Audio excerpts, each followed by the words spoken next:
ئەحمەد عەلی ئەم منداڵە 6 ساڵانەیە کە بەهۆی گەیرانی بۆری دڵە بچووکەکەی لە زگماکیەوە براوەتە وڵاتی هیندستان و دووجار نەشتەگەری بۆ کراوە.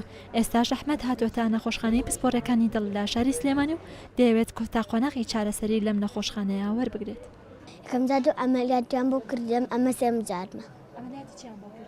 هی دڵ وڵا باشە.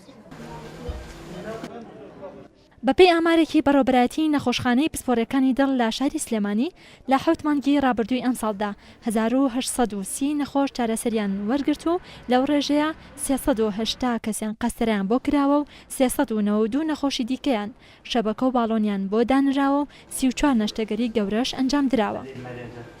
زیادی کردووە خۆی عادەتەن بە شێوەیەکی گشتی ئەمە ئیگەڕێنیتەوە بۆ بە تایبەتی لە گەنجا کە گەنجش ئێستا زۆرتریمان یعنی گەنجە زۆرترین نەخۆشەکانمان توان گەنجی زۆر بڵند گەنجی زۆرترتیایە ئەوش زۆری ئەگەڕێتەوە بۆ کێشانی نێرگەلە و جگەرە و خواردنەوەی گازیەکان و هەروەها ڕۆشتن بە پیادە زۆر کەم بۆتەوە ئێستا خواردنی دەرەوە فاسفودەکان زیای کردووە ئەمانە هەمووی هۆکارن بۆی کە نەخۆشەکانمان یعنی زیای کردەوە ڕۆژەی نەخۆشیەکە زیای کردەوە.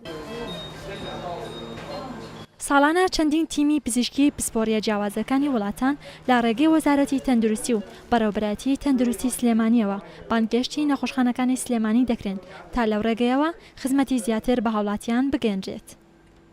ڕێزان محەممەد، کورسات نیوز، سلێمانی.